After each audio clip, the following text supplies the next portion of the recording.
Welcome to another episode of How I Discovered My Gift with yours truly, David D. Simons. I'm honored to have today's guest on. He is someone I greatly admire. I'll share more about that in my personal bio for him. But his official bio is Raoul Davis is the CEO of Ascendant Group, an award-winning global leader in CEO branding firm. If you Google the term CEO branding, they've dominated that term, CEO branding.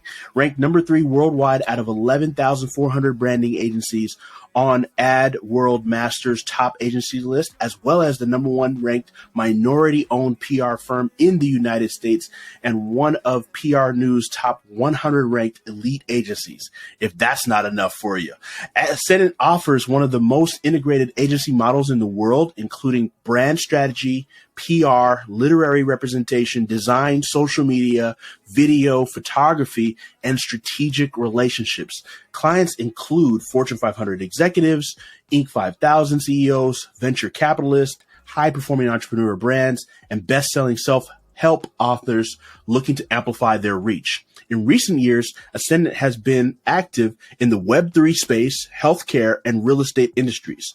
Raoul Davis regularly writes content for Forbes and Entrepreneur and has been featured and invited to small business summits at the White House, the U.S. Chamber of Commerce, and the U.S. Senate. He's the author of the book Firestarters, How Innovators, Initiators, and Instigators Can Inspire You to Ignite Your Own Life. Davis serves as chairman of the board of directors for Life in Christ Cathedral of Faith and is inspired daily to pave the way for the success of others. So, amazing bio. But let me tell you about Raoul, my friend, someone who truly cares about people and takes the time for people. He has a heart of gold and he's a strategic mind. Probably the most strategic people I've ever met in my life. And he has a way to just integrate his strategic mind into the business. And I think that's why his business is so successful. But he's also a family man, an amazing husband, an amazing father. Shout out to my buddy Austin, his son, who's he just told me he won his the black belt already at 10 years old, which is amazing. That goes to the testament of how much Raoul invests in time into his son. He's a man of God. He's a man of his integrity. He's a man of his word. If he says something, he's going to do it. I've seen Raoul just in front of the scenes, behind the scenes, just the same person. You know, a lot of times you meet people and you wonder how they are in front of the camera or when the lights are on or in the presence of other people. And then you wonder if that's the same. He's true in, true out. He's just a stand-up guy all the way around. Pleasure and honor to have you on the show. Pleasure and honor to call you friend. Thank you for being on the show, Raoul. I'm thrilled. Thanks for having me. No doubt. So let's dig in, Raoul. I know some of these pieces, but I still, again, for the purposes of the listeners, hearing this show is about how I discovered my gift. How do you discover your gift? Can you take us just through the journey from childhood into adulthood and how you got into this whole space that you're in today? Yeah, of course. I'd be happy to. So it definitely was not the planned route. So when I was a freshman in high school, my mom passed away from breast cancer, and that just kind of impacted me really deeply. I went from a B+ student to a 1.25 GPA, impressively bad. I got in some trouble with the law. My dad ended up moving us from New York to Richmond, Virginia. I spent my next 3 years running track, being a little bit more focused in high school, and graduating with a whopping 1.87.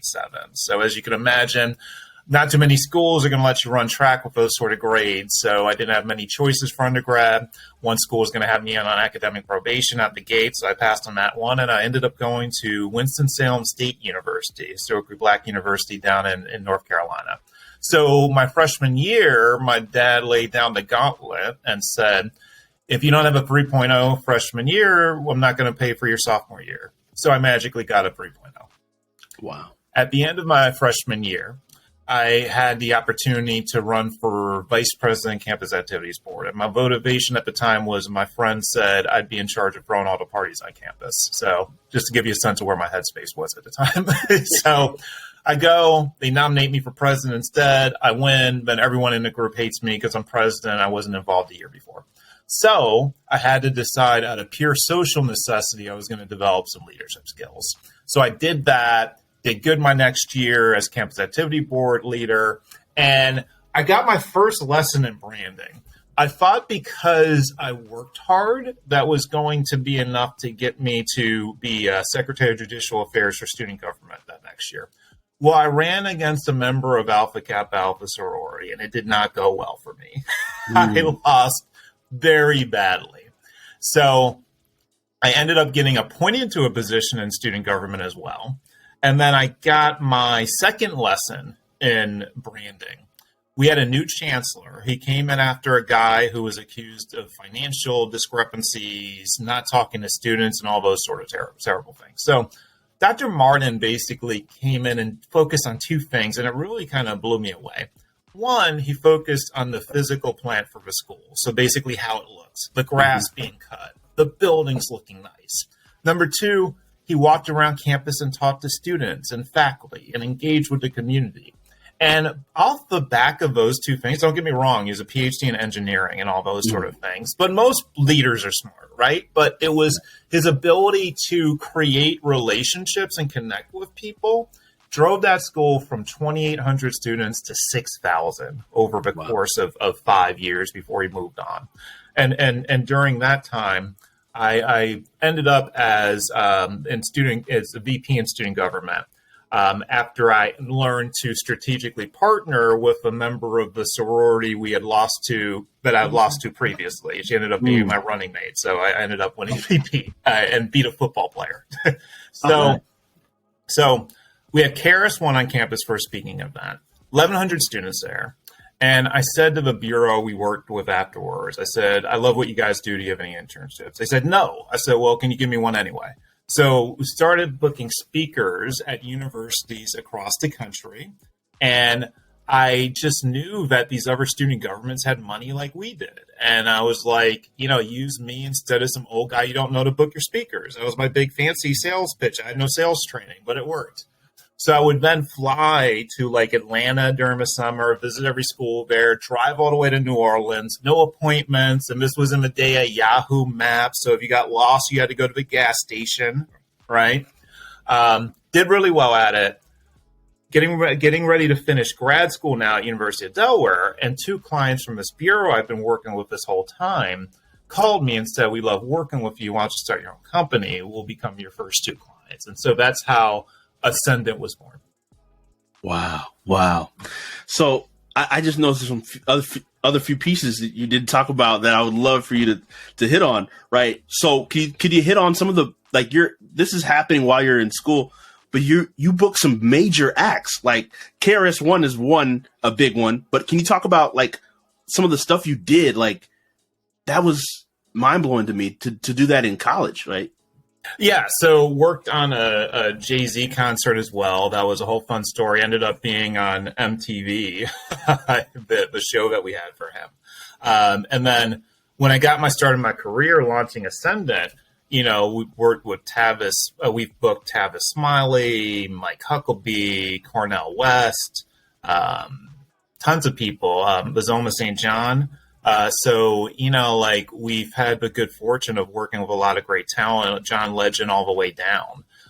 So when I started the business, it was a innovative model at the time. We basically took our clients at the time and not only booked them directly, but also got them represented with speaker bureaus. So we kind of use the bureaus as a distribution source. So it was called speaker management, which is very normal now, but at the time it was quite innovative.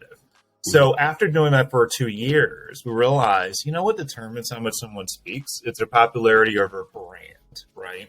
So we started looking at PR and securing book deals as a way to just help them get more speaking engagements. Then after a few years of that, we started shifting away from having a mostly entertainment-leaning clientele to beginning to have CEOs and executives. And the term personal branding was getting very popular around 2009. So we just want to take a hard look at the business and say, what can we do to further differentiate ourselves? And we looked at the marketplace and realized only one company was talking about CEO branding at all. So we just decided to put our stake there And that's where we've been the last 14 years. And we just began building out the model. So we now have PR in-house, social in-house, design, photography, videography, literary representation. We stacked all these pieces together to get us to where we are today. We're the world's most integrated CEO branding company. Amazing. What a story. Now, can you take us, I want to go further back into childhood. Did you know what your dominant gift was? And if not, what is your dominant gift? My dominant gift as a kid was fighting. Like, I got into fights all the time. Like, for some reason, I was really good at it. I mean, even like my best friend, I got in 5 fights with between the age of like 10 and 15. So that was my prominent skill. So no, it wasn't even close to where things ended up. Wow. So when you look back now, connecting the dots, what is your dominant gift? I think my dominant gift is to be willing to listen and discover what people's strengths are, and then to figure out how to amplify those, right? And like, I think too many times we focus on what our weaknesses are and put too much energy on trying to get our weaknesses to be mediocre. Well, that's not going to get you paid. That's not going to help the world. What's going to help the world is when you take your best skills and you become more cultivated in them, right? And when you learn to put 100% effort in alignment with what your best talents are, and when you put that together and you figure out what your purpose is, then all of it works together. Beautiful. So when did you start using that and leveraging that? I mean, like, looking back, you do that so effortlessly with Ascendant, but were you doing that back in, like, let's say high school or when you were running these events, and how were you it really started in undergrad. So when I got into, when I was running the campus activities board as president and all these students hated me, I had to figure out, like, well, what is it that would gain their respect, right? And I realized that it was them seeing consistency and hard work. So I had to first kind of model that myself, and then I had to create that expectation with them and push them, right? And see what people were good at, and then to help them focus in their areas of strength. And I learned over time that you should not demand out of people what their weaknesses are either, right? It's just a formula for frustration. Like, in organizations, we have this tendency, and especially in entrepreneurial organizations, to stretch people until they're incompetent. Wow. So basically, Johnny's good at this, he's good at that. All right, let's just keep going. And then at some point, Johnny runs into his incompetence, and then we don't like Johnny anymore, and we don't work with him. Wow. That is like the typical trend line. So you have to learn how to resist that temptation, because, like, you like somebody and you just keep expanding, but you can expand it to a point where it becomes defeatist. Wow. That's deep. So, like, where was this aha? So you were operating your gift unknowingly, like, right? When did this become, like, I know that I'm great at this and I am executing this intentionally? And where did that kind of meet with Ascendant, and where did it take Ascendant? Well, I mean, so I'm really slow to use words like great, and I think it's important for other people to make decisions and judge me as opposed to using that sort of claim on myself. So it's funny because I didn't really think about it until it came time to write the book Firestarters. And it was with my former grad school roommate, Dr. Paul Eder, who's a social psychologist and was at the Center for Organizational Effectiveness at the time, as well as a professor at Syracuse. And what I realized was that there's, like, kind of a formula for some of this stuff, right? And we're able to put it in a book. Like, I'll just give you one of the principles quickly. It's this idea of cognitive convergence. And I'll give you a couple examples of it playing out. So I was told this story by a person who's one of the top record setters for NCAA in terms of 3-pointers. He told me how he was in the gym with another NBA player, and Kobe Bryant came into the gym, and this player who he was working with on his 3-point shot tried to speak to Kobe, and Kobe just completely ignored him. Then, like maybe 10 to 15 minutes later, ball goes down to the side of Kobe's court. This player tries to speak to Kobe again, and Kobe just ignores him again. And then so finally Kobe's leaving, and he's like, yo, what's up? What's your problem? And Kobe goes, I heard what you said. You said Dwayne Wade's the toughest person to guard in the NBA. I'll be coming to see you real soon. So what does that story mean? It means that Kobe was willing to figure out a way to always be at the top of his game. Like he would manufacture reasons, right? And it was so that he could always have the greatest competitive edge. And then when you think about like years ago, Tom Brady in that Super Bowl against the Falcons, and I'm sorry to anyone in Atlanta listening to this. Oof. Yeah, it was 28-3 or whatever it was, 29-3. But you looked at that sideline, and you couldn't tell if it was 7-7 the way Tom Brady looked, right? And like he just had to look like, all right, well, we'll just have to score 27 points to win this game. And then his team felt that same way, right? And what did Tom Brady do? He went back in his mind to a moment previously where he came back from some other deficit and they won, right? And even though this situation isn't completely applicable, like coming back 10 points from the Seahawks is nothing like coming back 26 points. But Tom Brady, to him, it's the same, okay? If I can do this and I can do that. And that's what the idea of cognitive convergence is. It's this idea of being able to take any situation and to make it work for you. That's deep. That's deep, man. Wow. So we're going to talk about the book too, and people got to get the book. It's a good book. So take us through the steps of the development process for you, Raoul, because you said you had to work hard, prove yourself, show yourself to these students who didn't really want you to be the president, and you end up becoming president.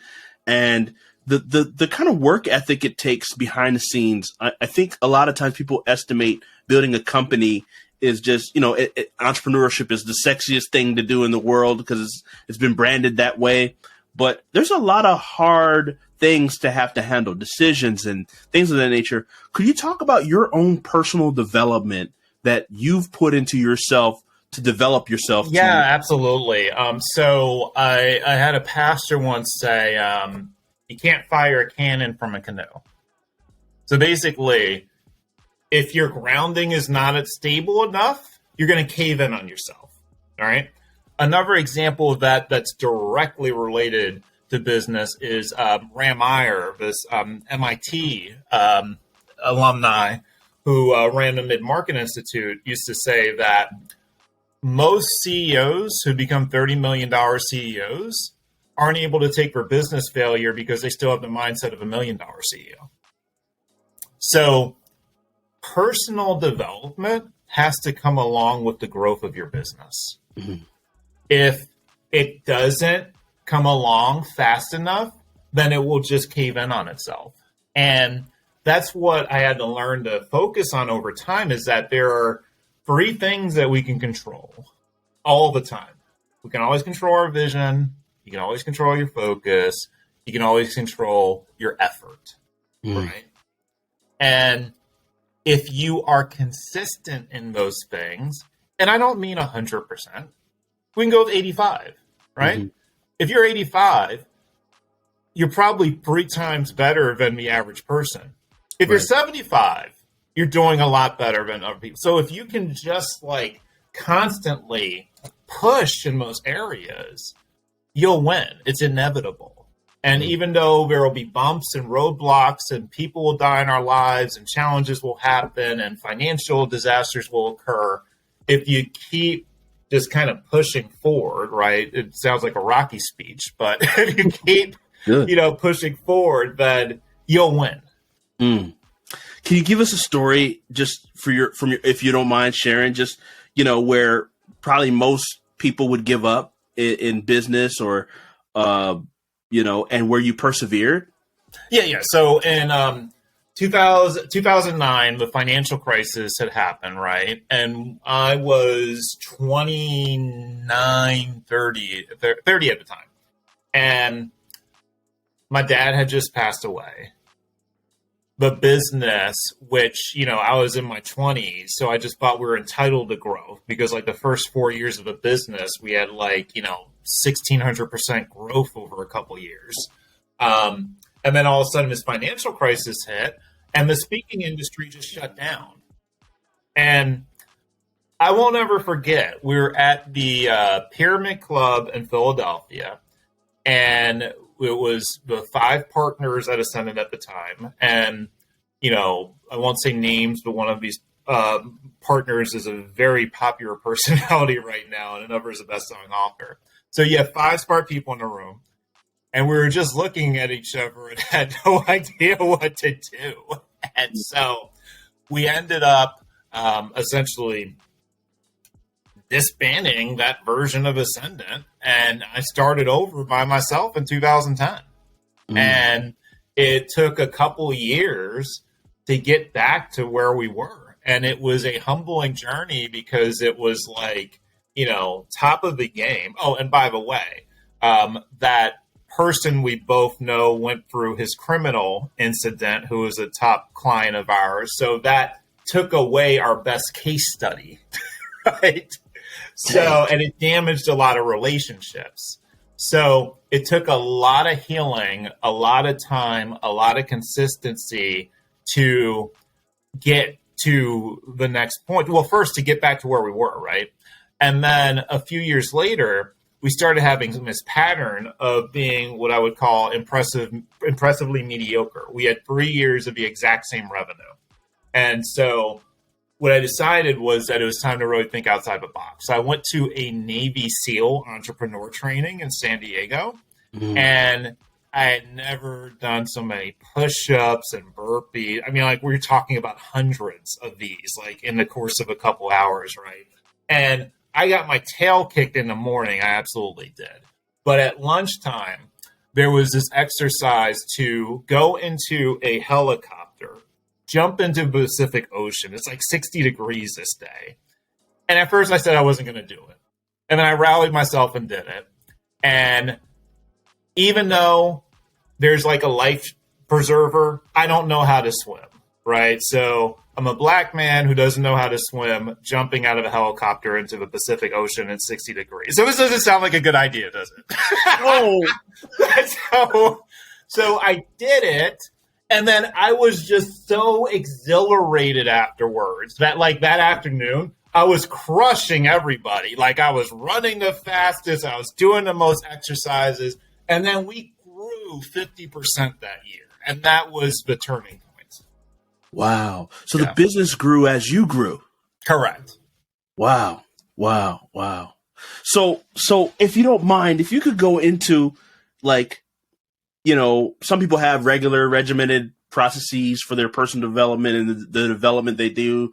What are some things that you do on a regular basis to keep yourself in that kind of mindset, those types of things? Yeah. So one of the things you have to do is kind of always be willing to look at some of the new cutting edge ideas and to pull some pieces, try them, and see what sticks, right? So last year for us, it was the EOS book, Entrepreneur Organization System. And we pulled some major pieces for that, and it helped us get a lot more organized in terms of our project management, and we got way more productive, right? And then this year, it became the 12-week year. And I'm not sure if you're familiar with this book, but the idea is basically to try to think of a quarter as a year. So be way more aggressive because nobody knows what's going to happen after 90 days anyway. And when you do a 1-year plan, you keep kicking the ball down the road, right? I didn't get it done this month. Oh, I didn't get it done this quarter. I'll get it. And then you end up in November and you're like, dag, this whole year's gone by and I have to squeeze this in. So what the 12-week year does is every one of those 12 weeks matters, right? So you have like goals you're trying to accomplish for a quarter. Then you have a set of activities each week. And the goal is to meet 85% of your activities, because then the research says you'll hit your goals. That's good. That's good. So how big of a part does your gifting of being able to recognize the strengths in others, how big of a part does it play in the success of Ascendant and its growth? That was huge. I mean, because learning to see where people are struggling becomes the key to retaining them. Because if someone is beginning to struggle, they begin to lose their self-confidence. They begin to lose their motivation. And eventually we're on their way out.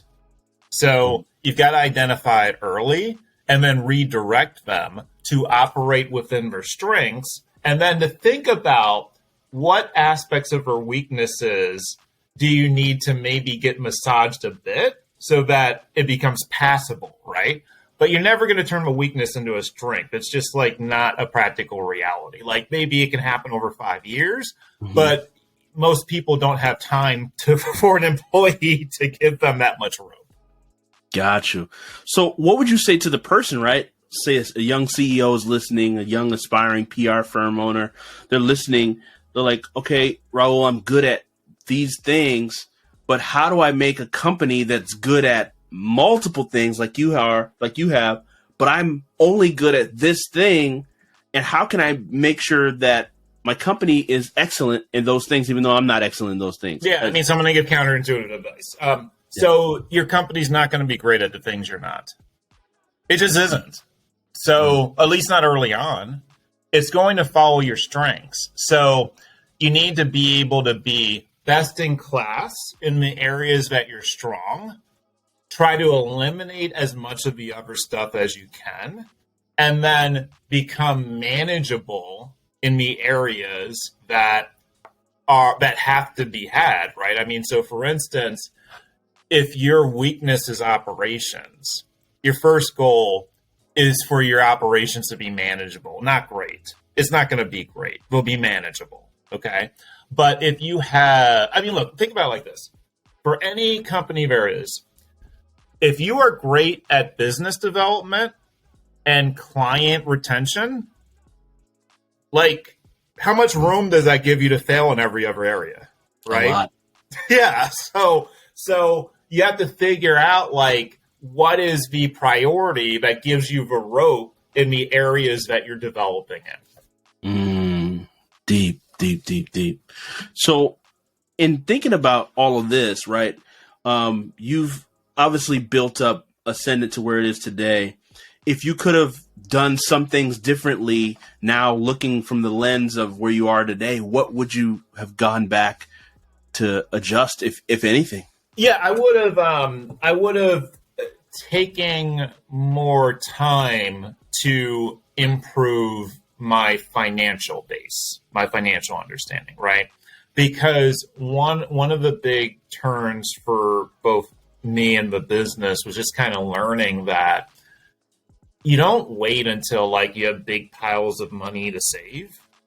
You make saving systematic, right? So out of every $100 you have come in, 10 goes to savings, right? On a weekly basis, send $40, $75, $180, $300, whatever you can do, and just make that systematic. If you miss a week, who cares? Go to it the next week. And then what you realize is after 2 years, you actually got some money, right? Yeah. But most of us, we are day traders, and we want it to just be like the pot of gold at the end of a rainbow. Well, there is no pot of gold at the end of a rainbow. There are these coins that as you're going across, if you drop them along the way, collectively, you can pick them up and you got your pot of gold that way. But it's not just going to be there magically. That's good. So being do you follow like a profit first model or some of those things? Yeah, I mean, so we did some profit first stuff, but I mean, really, I just kind of got down to weekly basis, save some money. Like it's look, and it does have to be the same amount every week, right? And then when you start thinking about your debt, like if you have debts, just basically incrementally pull them down, right? Again, like it's just not going to happen overnight. You don't wait till you got a big tax refund or you just close a big client and all this and that. What you do daily adds up to create the big picture. That's good. That's gold. So talk to us more. Now I want to we talk about 3Ds mainly. We talked about discovery, right? Discovering your gift, the gift that you have. And then we went into development, the development phase of what you do. The last piece of it is distribution and marketing, essentially marketing. So, and I know you'll appreciate this. This comes from the parable of the talents, right? So we know that one had one had two, one had five. God was mad at the one that hid theirs in the ground. And I believe that in that process, there was an explanation, whether it's kind of implied, that one, you have a gift. God doesn't tell you, hey, Raoul, you're great at finding the strengths. You're a maximizer in other people. You kind of discover it through life and trials and bumping your head. And then you develop it because God doesn't want you to keep whatever you have in its state. It wants you to get better. And then the last piece is to distribute it, market it. And so a lot of people have struggles with this part, right? Which is what your business essentially does, is it helps to amplify voices and speakers and CEOs. So what is the thing that you would say to somebody that's looking to distribute themselves? They're a speaker, they're a coach, they're a CEO. Yeah, I mean, so business is not just business to business or business to consumer. It's H to H, human to human connectivity. How do you develop the emotional connection for a brand? How do you become the chief storyteller for your business? Because at the end of the day, you already are, right? And a lot of times people think about personal branding or CEO branding as being about ego, but it's about effectiveness. And look, like you have a responsibility, if you think what you're doing matters, to tell people about it and make sure that they understand it, because otherwise they're going to spend money with people who aren't going to serve them as well. And whose fault is that? Yours, because you wanted to be fake humble and, I don't like to talk about myself. My product stands on its own. Okay. So it really boils down to having authenticity and for people to see that you represent what you believe in. And if you believe in your business, people are more likely to believe in your product. And that has to be seen. And that's what venture capitalists look for, right? Like, why are sometimes venture capitalists like snarky? It's because they want to see if the entrepreneur gets bent out of shape over a question. Because if they get bent out of shape over a question, how are they going to handle a crisis? Yeah. Right? So people have always invested in people. That's good. And that is the oldest trait we have in humanity, right? I mean, before there were corporate logos, there was conversation, right? Yeah. So reading facial expressions and all these things are what matter the most. And, a mentor of mine, Chris Collins, puts it like this. All of us have two choices. You can either get branded or you can be labeled. Being branded is when you are able to influence how people see things. Being labeled is when nobody knows what you do. They all just guess, and then no one can figure it out. They don't even know how to talk about you. They don't know how to refer business to you because they don't get it. Clarity is everything. Wow. So in this realm, can you just break it down for what you do for people that are, and I know I kind of explained it a little bit earlier on CEO branding. What are some of the things that you do for your clients, and what are some of the transformational results that you've had for some of your clients? Yeah, I mean, so it boils down to this. It is, number one, understanding why you do what you do, right? Why do you run the business that you do? And then what strengths can people see clearly in you? And then how do we amplify them? And the way we typically amplify them is, number one, we try to create like a tagline for a client. So for instance, we had this marriage counselor. Her name was very hard to say. And then we branded her as America's Marriage Doctor. And people remember America's Marriage Doctor. I mean, that's easy to remember, right? Yeah. Then you think about, how does amplification occur? So many times that will be public relations. That will be maybe writing a book. That will be amplifying your social media. That can be speaking. And the trick is, do all these things work together, right? Yeah. Like, am I getting a consistent experience? Do people feel similarly about you? And don't get me wrong, you can customize yourself to the audience, but you're not supposed to be a jack of all trades, right? There should be some level of core centeredness that everyone feels to some degree. For sure. And I know you have NDAs and things. Is there any example you could speak on, a client that Ascendants work with, and just a fun example is and he's a Christian, is Jonathan Bender. He used to play for the Indiana Pacers. He and he was like number 5 draft pick in the league. He blew his knee out, unfortunately, after a few years. And what he did was he went and created a product that was so good, it rehabbed his knee and got him back into the NBA. So he played with the Knicks for, about the last 10 games of the season or so. And he decided not to come back. Like, they wanted him back, but he decided not to come back. And instead, he decided to launch a business. So he was generating, not that much money monthly. I won't go into all the details. And we ended up working with him on a message that basically said, 70% NBA players go broke within 5 years of retiring. Here's someone who proactively retired to pursue her business adventures. And the media loved that story. He was on Fox Business multiple times. He was in Sports Illustrated. He was on Sports Illustrated TV, in Forbes, Bloomberg, CNBC, all this sort of stuff, right? And his business grew like 3,000%. It was insane. And he ended up being able to sell it to a division of a publicly traded company 18 months later. Wow. I'm imagining some amazing figures. Wow. Yes. So I love that.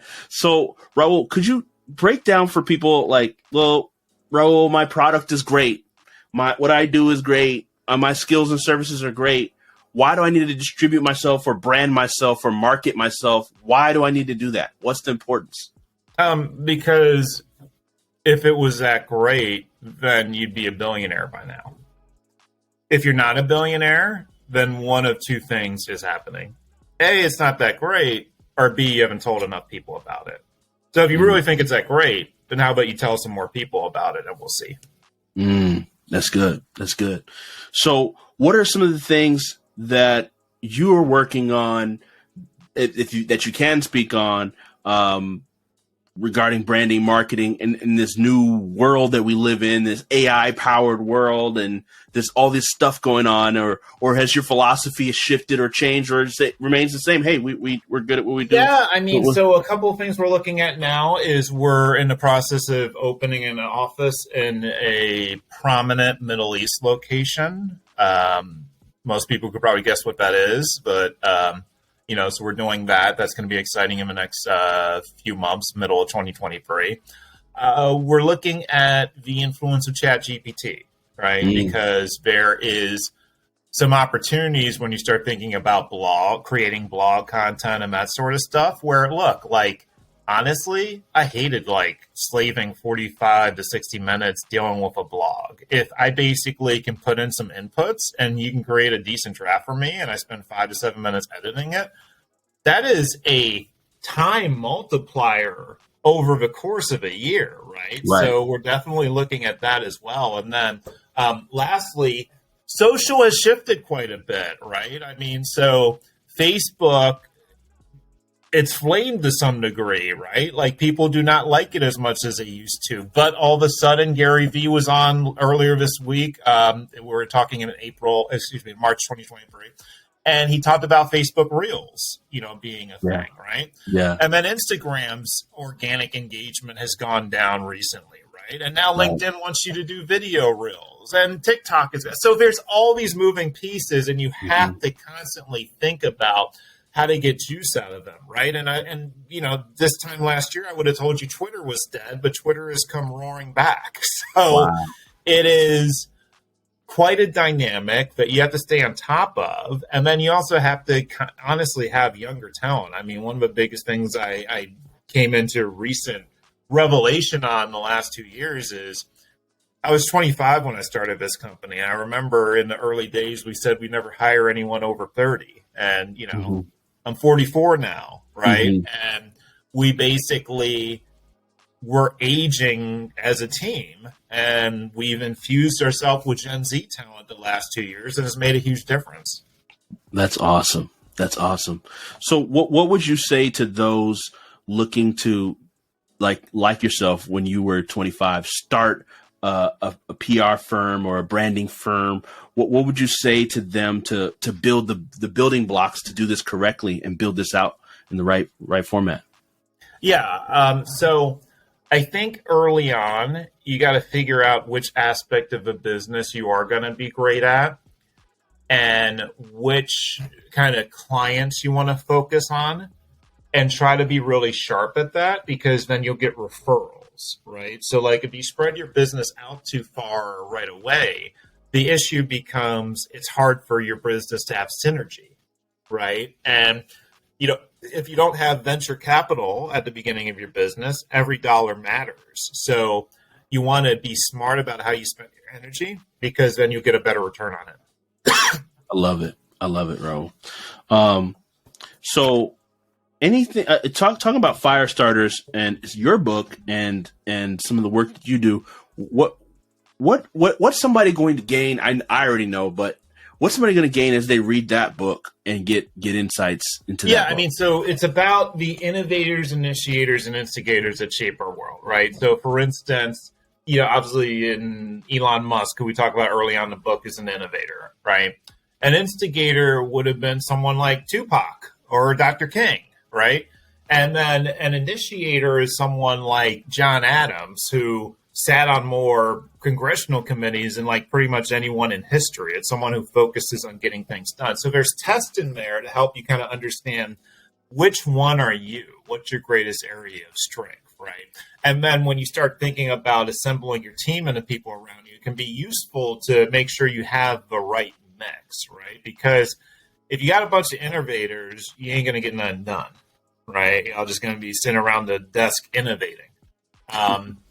If you got only initiators, then the big picture gets lost. And if you got a bunch of instigators, I can't tell you how much trouble that's going to be.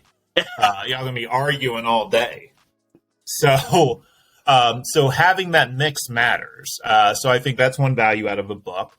Another value out of a book is that we just kind of talk about this idea of what are going to be the things that help you find fuel to keep you going, right? So like we talk about the idea of fuel and how other people have found fuel. And that example I used at Kobe Bryant was also pliable to the fuel concept, right? He's always finding the next fuel that keeps him going.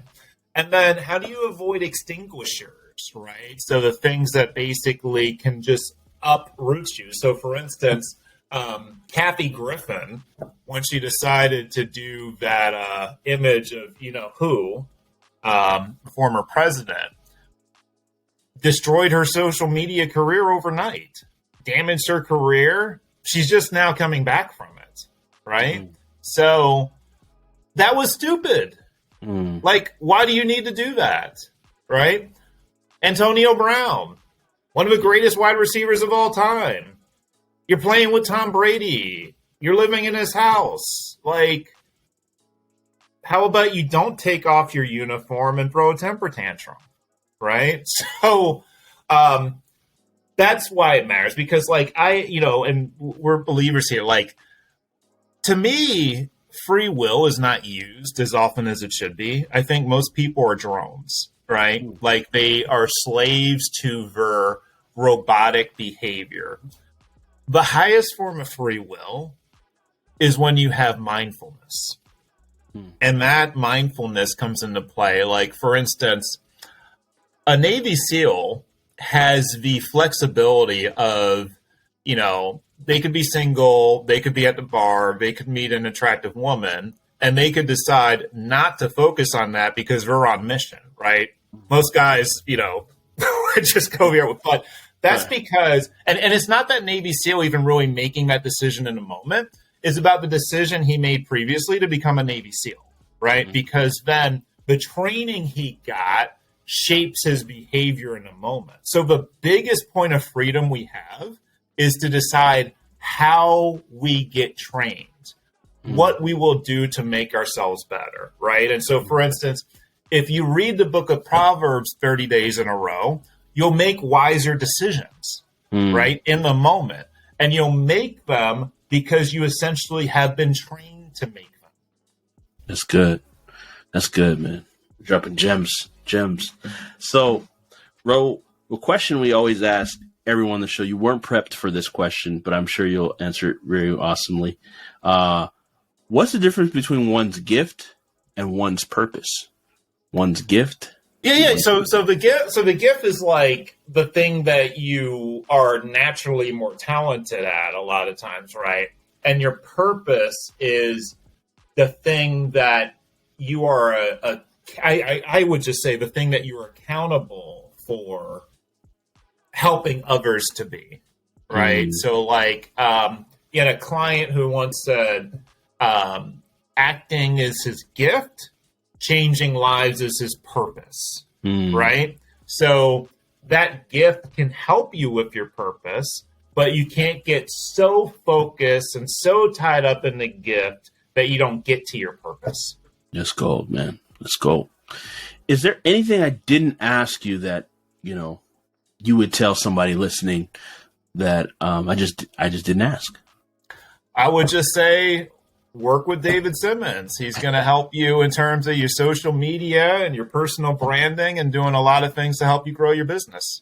I appreciate that, man. Always thinking of others. So, we'll plug in the show, the notes, where they can work with you. How can people, you know, that want to work with you, Raoul, and say, hey, I'm a CEO of a XYZ company. We're growing, but I don't have a CEO brand. How can people get plugged in? Yeah, I mean, so the fastest way to get in contact with me is really Instagram. So it's at Raoul Davis Brands, Raoul Davis Brands. LinkedIn works well. And then lastly, you know, going to the website and filling out a form. Perfect. Well, awesome, man. Thank you for pouring into the people, man. Really pleasure. Beautiful stuff. Thank you for pouring all that wisdom. Truly appreciate it. Thank you for being a mentor, a friend, everything. Love it. Thanks so much for having me. Yeah.